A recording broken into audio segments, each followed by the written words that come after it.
신앙은 세상적인 것과는 분명하게 구분되는 겁니다. 그래서 저는 신앙은 세상과는 다른 것을 바라보는 영적 안목이다라는 말씀을 좀 드리고 싶습니다. 그래서 세상과 다른 기준들을 가지고 그 기준은 물론 성경 혹은 하나님의 말씀이어야 하는 겁니다. 그 안에서 우리의 삶의 중요한 진리들을 발견해내는 모든 과정이 신앙이고 신앙생활입니다. 여러분 한번 생각해 보십시오. 처음 세상이 창조되었을 때 하나님께서는 그 창조 세계를 만드시고 그 안에 사람을 만드셔서 그 사람이 모든 것들을 하나님의 뜻에 따라 다스리게 하셨습니다. 생육하고 번성하라 다스리라, 그게 사람에게 주어진 하나님의 목적이었습니다. 그리고 인간에 의해서 하나님은 당신의 뜻을 하나님의 창조 동산에서 하나둘씩 실현하고 이루어가고 계셨습니다. 그렇지만 인간이 범죄한 이후에는 타락의 길로 접어들었고 하나님의 뜻은, 하나님의 계획과 섭리는 그 동산 안에서 사라져 버렸습니다. 하나님께서 동산 중앙에 나무의 실과를 사람에게 먹지 말라고 말씀하셨습니다. 다 좋은데 그것은 먹지 말라라고 했습니다. 그것에 대한 여러 가지 생각과 판단이 있었을 겁니다. 하와도 아담도. 그러나 결국 그들의 행위는 자신의 소견에 옳은 대로 하는 것이었습니다. 그래서 하나님이 금하신 것을 먹었습니다. 사실 여러분 아십니까? 신앙생활도 오늘 이와 같은 일의 반복입니다. 하나님의 말씀을 따라 살 것인가, 아니면 심지어는 하나님의 말씀 성경이라도 우리가 생각하고 우리의 소견에 옳은 대로 해석하고 그 마음 가지고 그 생각 가지고 살 것인가라는 그런 고민, 갈등 있는 지점에 우리가 서 있는 겁니다. 하나님이 만드시고 하나님이 운행해 가시는 세상에 우리가 그것을 순응하면서 살아가도록 하나님이 우리의 삶을 허락해 주셨습니다. 그런데 우리는 여전히 하나님의 뜻, 말씀을 따라 순종하는 마음을 먹기보다 고민하고 갈등하는 일을 우선적으로 합니다. 동산나무 중앙에 있는 나무의 실과는 먹지 말라. 그런데 여전히 우리는 왜 하나님이 그것을 우리에게 명하셨을까를 먼저 생각합니다. 그것이 고민거리가 되지 않고 하나님의 말씀을 그대로 그냥 여기고 그만 것은 행동하지 않고 살아가면 편하고 자연스러웠던 삶에 질서가 깨지고, 그리고 자기 생각에 옳은 대로 판단한 대로 행동했던 아담과 하와처럼 우리가 신앙생활을 그렇게 마음대로 하고 있습니다. 그래서 삶에 보편적으로 하나님의 뜻이 드러나야 하는데 그렇게 되지 못하고, 그래서 믿음의 신앙의 공동체라고 하는 교회도 세상에 지탄의 대상이 되고 있습니다. 왜 손가락질 할까요? 말하는 것과 행동하는 것이 달라서 아닐까요?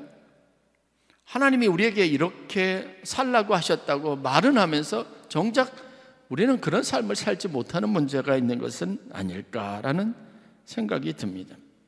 그래서 저는 신앙생활은 하나님을 최소한 믿는다면 하나님의 말씀을 듣고 그 말씀대로 사는 일을 반복적으로 훈련하고 연습하고 노력하는 열심이 근본적으로 우리에게 있어야 된다고 믿습니다. 오늘 여러분들이 하나님의 뜻대로 살기 위해서 좀 갈등하고 고생하는 과정들이 반드시 있어야 합니다. 그런데 별로 그런 노력들이 보이지 않는 것 같아서 안타깝습니다. 저는 신앙생활을 이렇게 정의하고 싶습니다. 세상적인 우리의 삶으로부터 타락하고 하나님의 진리로부터 멀어진 우리가 하나님의 말씀과 하나님의 가르침을 따라서 그 안에서 하나님의 사람으로 거룩하게 변화되는 과정이라는 겁니다. 신앙생활 잘하고 싶으십니까? 하나님이 주시는 축복을 누리고 싶으십니까? 그러면 성경에 좀 더 깊은 관심을 가지시고 하나님이 우리에게 뭐라고 말씀하시는지 거기에 주의를 기울이고 그 말씀대로 살려고 노력해야 하는 겁니다. 저는 오늘 여러분들과 함께 신앙 그리고 패러독스라고 하는 영어 단어로부터 유래된 이 뜻에 대해서 함께 생각해 보려고 합니다. 신앙생활은 세상적인 것과는 역설적이게도 우리에게 새로운 가치관과 새로운 세계관과 새로운 순종을 가르치고 있기 때문에 그렇습니다. 세상과는 좀 다른 방식으로 살아가고 세상에서 말하는 것과는 다른 원리를 여러분의 삶에 적용하는 게 필요합니다. 지금까지 익숙하게 살아왔던 방식, 그 연장선상에서 신앙생활하는 건 빵점이에요. 옳지 않습니다. 지금까지 살아왔던 것과 하나님 말씀 사이에 생기는 모순이 많아야 돼요. 갈등이 있어야 합니다. 그리고 이제는 여러분들이 자연스럽게 하나님의 말씀한 것이 옳았다 인정해야 하고, 그래서 여러분들이 적극적으로 그게 내 삶에 유익한 일이라고 여기고 신앙생활 할 때 하나님 말씀을 순종하는 열심을 가질 수 있어야 합니다. 영어 단어 패러독스라고 하는 말이 어떤 뜻인가 좀 생각해 볼 필요가 있습니다. 패러독스라는 말은요, 겉으로 보기에는 좀 뭔가 어색하고 모순되는 것 같지만 자세히 들여다보면 실제 생활에서 적용해 보면 그것이 진리인 경우, 그런 경우들을 말합니다. 우리가 보통 역설, 세상을 살아가는 우리의 익숙한 것과는 좀 다른 차원의 진리를 담고 있는 모든 것을 우리가 패러독스라고 말할 수 있습니다.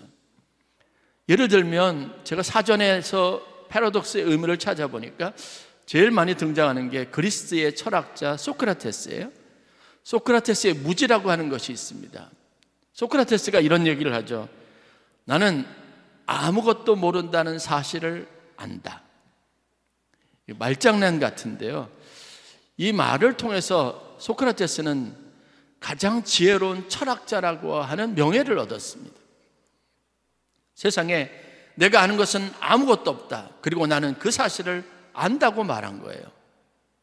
맞지 않습니까?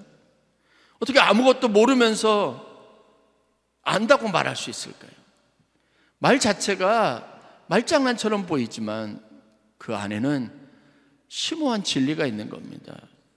변화를 원한다면 변하지 마라, 이런 것도 패러독스의 유명한 한 표현입니다. 실패를 두려워하면 성공할 수 없다. 실패는 두려움이죠.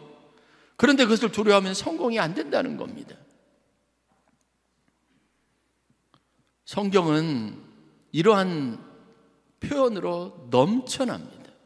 그래서 성경은 제가 생각하기에 수많은 패러독스, 다시 말해서 이 세상을 살아가면서 우리가 미처 생각하지 못했던 역설적인 내용들을 포함하고 있고 그것을 우리에게 가르친다라고 말합니다. 예수님이 하신 마가복음 9장 35절 말씀, 유명한 말씀이 있습니다.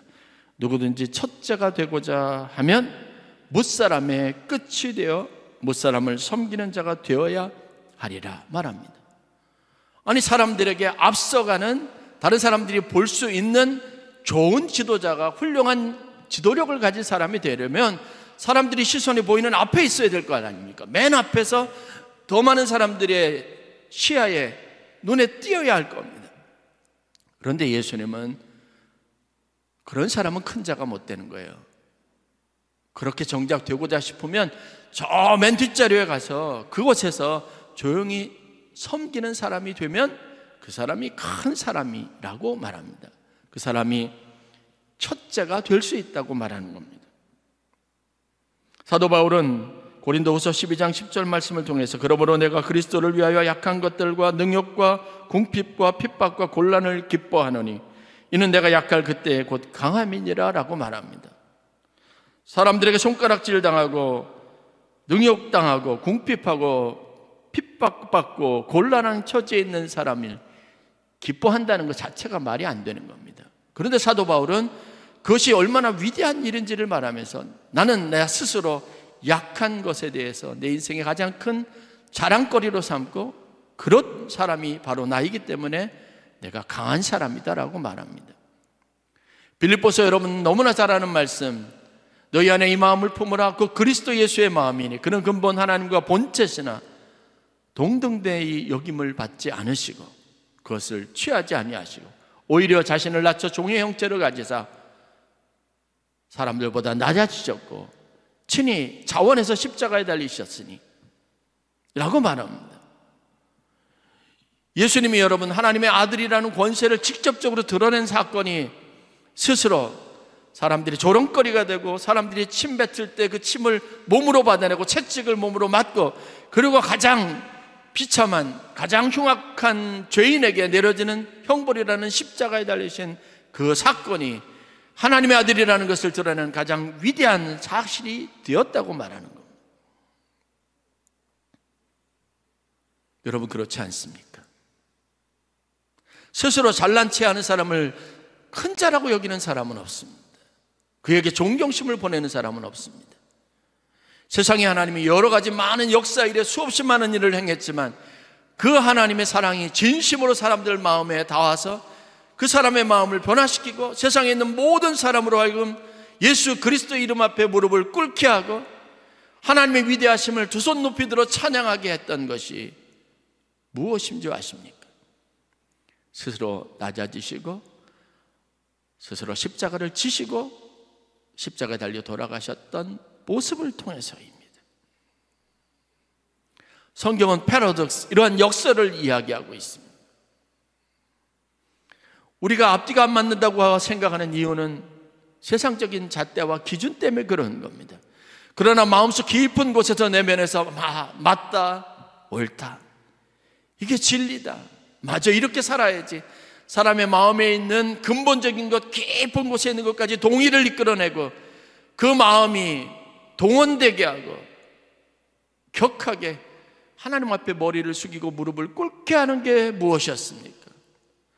나를 위해서, 형편없는 나를 위해서 십자가에 달려 돌아가셨다고 하는 예수님이 스스로 선택하신 저 끝자리로 가셔서 거기에서 한 영혼을 섬기기로 하셨던 그 사실입니다.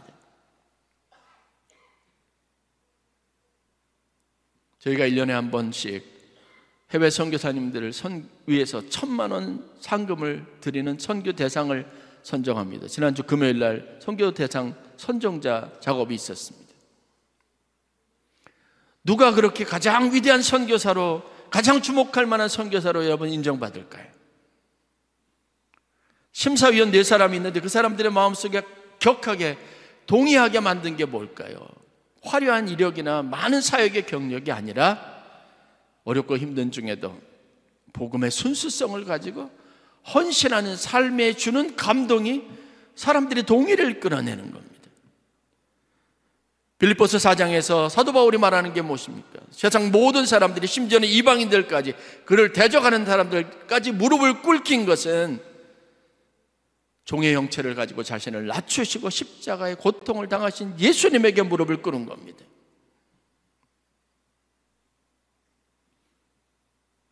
성경이 우리에게 말하는 위대함은, 좋은 리더는, 그 자격을 갖춘 사람은 스스로 그렇지 않음에도 불구하고 자신을 낮추고 저 밑자리로 가서 섬기는 사람이어야 한다는 겁니다. 여러분, 교회는 오랜 역사 기간 동안 이것을 보편적인 가치로 삼았고 그런 사람을 추앙했고 그런 사람에 대한 존경을 늘 표해왔습니다.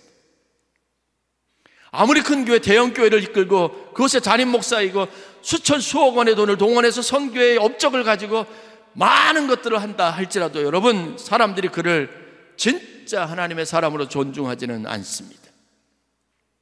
수군거릴 뿐이죠. 말없이 조용하게 성실하게 자신을 희생하는 삶을 살아온 사람에 대한 존경심이 하나님의 아들과 그 이름의 명예와 오버랩되면서 그 사람의 이름을 아름답게 하는 겁니다. 오늘 누가복음 9장 우리가 읽었던 46절부터 48절은 짧은 내용들을 담고 있습니다. 그런데 이 이야기는 향후 이전에 있었던 일과 향후 이어지는 사건의 중요한 한 분기점에 있는 사건입니다. 48절의 내용에 보면 어린아이를 영접하는 행위 자체를 가지고 예수님께서 곧 나를 영접하는 것이고 그리고 하나님을 영접하는 것이라고 하는 가르침을 주셨습니다. 여기서 영접하다는 의미가 무엇일까 제가 호기심을 가지고 보았는데, 예수님은 무엇을 말씀하십니까? 제자들에게 왜 영접하라고 하는 단어를 사용하셨을까? 제가 호기심을 가지고 보았습니다. 최소한 NIV 영어 성경에서는 welcome이라고 하는 단어를 가지고 있습니다. 여러분 너무나 잘 아니까 환영합니다. 우리에게 온 사람을 격한 마음을 가지고 기쁨을 가지고 가식된 게 아니죠. 그냥 받아주는 겁니다. 포용하는 겁니다. 용납하는 겁니다. 그런데 예수님께서 이 어린 아이 하나를 그렇게 받아주고 용납하고 포용하고 안아주고 환영해주는 그 사람이 하는 그 일이 곧 예수 그리스도 자신에게 하는 것과 동일한 행동이었다고 말하고, 그것이 하나님을 영접하는 것과 똑같다라고 말합니다. 왜 이런 가르침을 주셨을까? 여기에는 패러독스, 역설이 있습니다. 당시에 제자들이 그곳에서 무엇을 하고 있었냐 하면, 서로 자기들 중에 누가 제일 큰 자, the greatest, 가장 큰 자가 누구인지를 서로 변론하고 있었다. 그 얘기를 가지고 서로 이야기를 주고받고 나다 너다 그 사람이다 이 사람이다 이야기를 나누고 있었다는 겁니다. 그리고 47절 말씀을 보면 예수께서 그 마음에 변론하는 것을 아셨다라고 기록하고 있습니다. 그걸 보시고 난 다음에, 그런 사실을 아시고 난 다음에 제자들에게 다 주목하라고 말씀하시느니 어린아이를 딱 한 예시로 딱 데리고 와서는 이 아이를 영접하면 곧 나를 영접하는 것이고, 나를 영접하면 하나님을 영접하는 것과 똑같다라고 말합니다. 그런 자가 어떤 사람이에요? 큰 자라는 거예요. 하나님의 나라에서는 예수님 보시기에 이 사람이 훌륭한 사람이라는 거고, 제자가, 이런 제자가 제일 훌륭한 제자라고 하는 겁니다. 어떤 의미를 담고 있습니까? 당시 세상적인 문화를 여러분 아시지 않습니까? 당시 유대의 관습과 풍습을 아시죠? 항상 어린아이는 누구와 같은 범주에 속했냐면 노약자, 여인과 같은 범주에 속해 있습니다. 그러면 항상 그들이 생각하는 관습에서 중요한 사람 취급을 여기는 게, 그래서 카운팅할 수 있는, 세울 수 있는 정확한 무리라고 그들이 사람이라고 여겼던 사람들은 항상 성인입니다. 어린아이들과 여인들은 항상 그들이 생각하는 숫자 개념 안에 포함되지 않았습니다. 소외된 사람들입니다. 그런데 세상적으로도 별것 아니라고 여겨졌던 어린 하나의 그 하나를 소중하게 여기는 마음을 가진 그 사람이 예수님 보기에는 하나님의 나라에서는, 성경의 가르침 안에서는 the greatest, 가장 큰 사람이라는 거예요. 여러분, 우리 교회 안에서 가장 훌륭한 분이 누구일까요? 가장 큰 사람이 누구일까요? 성경의 기준과 가르침을 든다면 아무도 주목하지 않고 아무도 돌보지 않는 사람들, 그 사람을 격하게 환영해 줄 수 있고 그 사람을 귀하게 존귀하게 여겨줄 수 있는 마음을 가진 사람이 교회 안에서는 가장 훌륭하고 위대한 사람이라는 겁니다. 이민자, 이주자, 저희 필리핀에서 오신 분들이 우리 브레이넬 목사님이 열심히 사역을 해서 오늘도 함께 여러분들이 이곳에 예배에 참석하셨습니다. 저는 이주민으로서의 삶의 경험이 10여 년 넘게 있었기 때문에 누구보다 잘 이해합니다. 다 100% 이해할 수는 없지만 행위 하나하나, 이곳에 사는 것, 한국 땅에서 사는 것 자체의 문제, 거기에 대한 이해가 남들보다, 그래도 여러분들보다 많습니다. 왜 우리 원로 목사님이 우리가 옛날에 바나바 사역을 위해서 엄청난 것을 투자하고 많은 관심을 기울였는지 여러분들이 이해할 수 있어야 합니다.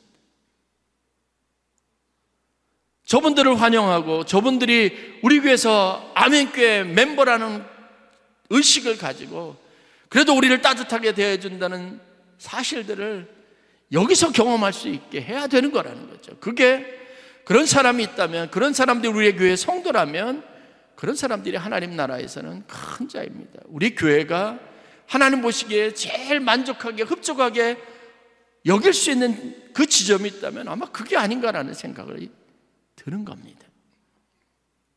여러분, 우리가 생각하는 세상적인 기준, 그 일을 위해서 우리가 여기에 모인 거 아니지 않습니까? 우리가 받은 감동도 은혜도 여러분 다른 곳에 있지 않습니다.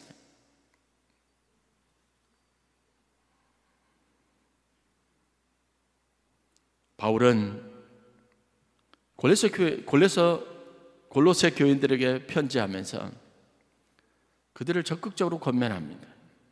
무슨 일을 하든지 마음을 다하여 주께 하듯 하고 사람에게 하듯 하지 말라. 성도, 교인이라면 모든 일을 하든 어떤 사람을 대하든 주님을 대하듯 해야 한다는 겁니다. 바울이 왜 이런 권면을 줄까요? 로마에 있는 편지에 성도들에게 편지하면서는 너희가 만약에 강한 자라면, 너희가 부유한 자라면 마땅히 연약한 자의 무릎을 세워줘야 하는 거예요.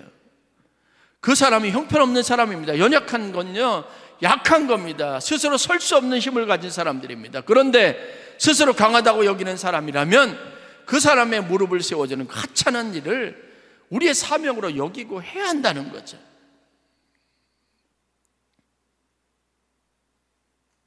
그게 하나님이 우리에게 주셨던 복음의 원리, 성경의 말씀, 우리에게 진리로 삼으라고 말씀하셨던 그 모든 가르침의 중심이라는 거예요. 패러독스, 역설입니다. 세상은 절대로 그렇게 하지 않습니다. 바울은 복음에 대한 이해가 탁월한 사람입니다. 그것을 교리적으로 잘 풀어서 설명한 사람입니다. 그가 그래서 교회와 성도들에게 자랑하던 게 뭔지 아십니까? 내가 그리스도를 본받듯이 너희도 나를 본받는 자가 되라고 하면서 그가 힘을 주어서 말하고 있는 게 뭔지 아십니까? 나의 핍박과 환난과 고난과 매맞음과 오래 참음과 몇 차례 죽을 뻔한 위기, 그것을 말하면서 내가 그 가운데 곤란과 환난과 핍박을 받을 그때 내가 기뻐했다고 말한 사람입니다. 그것을 자랑거리라고 말했던 사람입니다.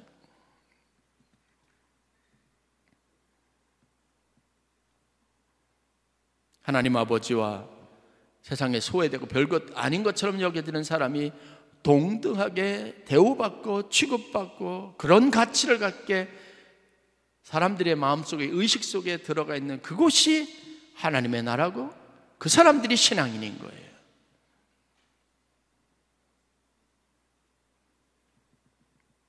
어린아이들을 따뜻하게 잘 대해줘야 합니다. 요즘 어린아이들이, 그것도 이제 유치원도 들어가지 않은 아이들이 여러 가지 정신적인 문제들이 많다는 것 때문에, 제가 얼마 전에 목사님들하고 만났는데 그것 때문에 고민 많이 하시더라고요.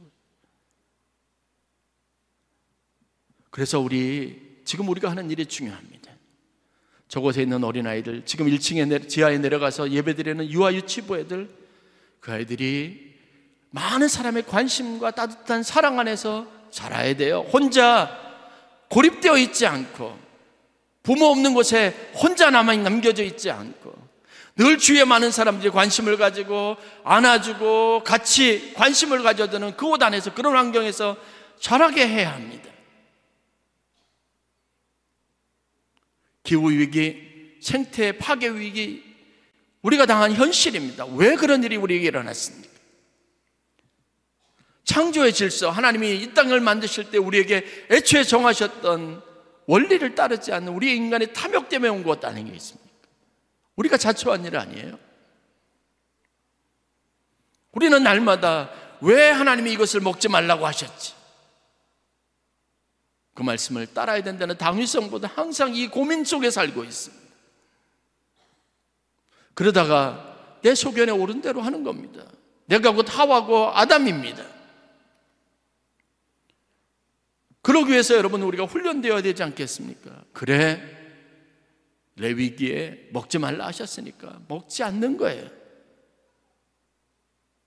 하나님이 금하셨으니까 하지 않는 거예요. 하나님이 우리를 격려하셨으니까 그 말씀을 적극적으로 따르기 힘쓰는 겁니다. 이게 우리의 신앙생활이 되어야 하지 않느냐는 겁니다. 우리 필리핀 바나바 청년들이 다음 주에 공동체 전체가 큰 축제를 한대요. 저 평택에서 외국인들이, 이주자들이 모여서 같이 큰 페스티벌을 합니다. 여러분, 우리가 관심을 가지고 좀 함께 도와야 돼요. 저들이 그곳에서 같이 모여서 오랜만에 같이 리유니언, 함께 가족들 다 어울려서 같이 즐거운 잔치를 드리고 같이 외국에서 생활했던 삶의 고단함을 위로받을 수 있도록 해야 되는 거죠. 저분들이 그런 시간을 보낼 수 있도록 여러분 후원해 주시고 격려해 주시고 기도해 주시기 바랍니다. 그게 우리가 이해할 수 없지만 하나님 우리에게 주시는 말씀이고 그게 우리가 해야 될 일인 겁니다. 누가복음 22장 24절부터 보면 제자들 사이에 또 다툼이 났습니다. 제자들이 다툴 일은 단 한 가지, 내가 잘났냐 내가 잘났냐, 이것 때문인 거예요. 당시에도 똑같은 상황이 있습니다. 이런 제자들을 향해서 예수님께서 또 말씀하셨는데 그게 뭐냐면 세상적인 것과 하나님 나라가 추구하는 것이 다르다고 이렇게 말씀하셨습니다. 너희는 그렇지 않을지니 너희 중에 큰 자가 젊은 자와 같고 다스리는 자는 섬기는 자와 같을지니라, 이렇게 말합니다. 앉아서 먹는 자가 크냐 섬기는 자가 크냐? 앉아서 먹는 자가 당연히 크죠. 그러나 나는 섬기는 자로 너희 중에 있노라 라고 말합니다. 이게 진리입니다. 우리가 당연하게 받아들여야 될 사실입니다. 성경의 복음서에 등장하는 예수님은 사람들의 마음을 얻기 위해서 권세를 사용하지 않고 휘둘르지 않았습니다. 사람들을 모으고 그들의 관심을 끌기 위해서 지도자로 인정받기 위해서 쇼맨십을 발휘한 적 없습니다. 오히려 사람들이 모여들고 그 내면에 허상을 보고 자꾸 사람들이 열광하는 것이 있다면 경계하셨습니다. 결국은 우리가 아는 것처럼 서기관들, 바리새인들, 공회원들, 그들의 기대에 부응하지 못해서 그것과는 반대로 행동하셔서 십자가 달려 죽으신 겁니다. 자기들의 왕을 삼으려고 했거든요. 근데 예수님은 그 길을 과감하게 버렸습니다. 맨 앞에 가기보다 맨 끝에 가서 그냥 그들을 위해서 매일 고난을 받고 십자가에 달려 죽으시는 것을 선택한 겁니다. 오늘 우리가 읽은 본문 누가복음 9장 본문 그 뒤에 이어지는 내용들이 51절부터 소개가 되어져 있는데 예수님께서 승천하실 때가 돼서 예루살렘으로 제자들과 함께 올라가려고 하신 거예요. 그래서 예수님께서 먼저 선발대로 몇 사람을 먼저 보냅니다. 그래서 우리가 머물 수 있는 숙소도 알아보고 그곳에 갈 수 있는 준비 좀 하려고 했어요. 예루살렘으로 올라가는 길에 사마리아에 들러서 한 동네에서 머물려고 계획을 세우고 있었는데 그 사마리아 동네 사람들이 예루살렘으로 올라가는 사람들을 우리가 받을 수 없다 그래서 사마리아 사람들이 유대인들에 대해서 가지고 있는 반감이 있거든요. 그래서 격하게 거부했습니다. 그랬더니 이 사실을 들었던 예수님의 제자였던 야고보와 요한이 화가 났습니다. 아니 누가 감히 우리의 스승 우리를 거부해? 자존심 상한 거죠. 환영받지 못한다는 사실에 화가 났습니다. 그래서 예수님께 이렇게 요청합니다. 우리가 불을 명하여 하늘로부터 내려 저들을 멸하라 하기를 원하시나이까? 다시 말해서 너무 분하니까 화가 나니까 누가복음 9장 54절에 저들에게 하나님 우리가 하나님의 심판의 불을 내려서 저들을 멸망하도록 해달라고 하는 겁니다. 주님 그렇게 해달라는 겁니다. 그래서 저들이 하나님의 살아계심을 알게 해달라는 겁니다. 우리가 익숙하게 하는 거죠. 그런데 예수님께서 제자들에게 화를 내셨습니다. 예수님이 생각하는 심판은 달랐습니다. 저들에게 복수하는 방식은 달랐습니다. 그게 성경의 진리와 세상적인 것 사이에 우리가 구별해야 될 것들입니다. 신앙은 패러독스입니다. 역설입니다. 그게 역설일 수밖에 없는 것은 우리가 지금까지 살아왔던 것과 다른 것을 말하기 때문에 그렇습니다. 중요한 것, 우리가 중요하게 여기는 것, 그런데 성경이 말하는 것이 달라요. 그래서 우리가 좀처럼 받아들이기 어렵습니다. 그리고 갈등하는 겁니다. 그런데 옳습니다. 결론적으로는 그게 맞습니다. 예수님의 경우 어떻게 하셨습니까? 예수님이 십자가에 달리신 그 비참함이 결국은 사도 바울이 고백하는 것처럼 모든 나라와 민족이 모든 사람이 예수의 이름 앞에 무릎을 꿇게 했지 않습니까? 그리고 그 하나님의 위대하심을 찬양하게 하고 예수 그리스도께 영광을 돌리는 결과를 가져오지 않았습니까?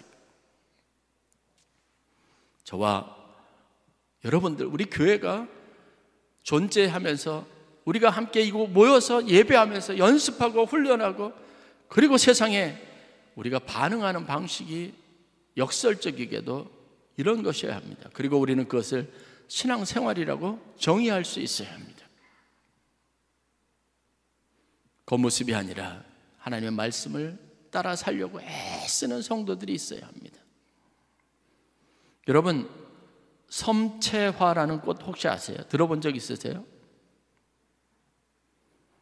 어느 성도님 한 분이 저한테 섬채화를 아냐 그래서 깜짝 놀랐습니다. 세상에 들어본 적도 없으니까요. 그래서 그 꽃이 어떤 꽃이지 물어봤어요. 그랬더니 그분이 저한테, 목사님, 저 이제부터 섬채화가 되려고요, 섬채화처럼 살려고 이러시는 거예요. 그러면서 제가 당황하는 것이 보였든지 자신이 지난 9월 25일 하늘 양식 말씀을 가지고 예배 드리면서 거기에 나왔던 꽃이었대요. 그래서 얼른 제가 찾아봤습니다. 하늘 양식 9월 25일자 보면 섬채화에 대한 이야기가 기록이 되어져 있습니다. 섬채화는 우리가 생각하는 식물과에 속한 어떤 꽃이 아니라 가상의 꽃입니다. 그런데 그 의미를 알고 난 다음에 제가 마음에 깊은 감동이 왔습니다.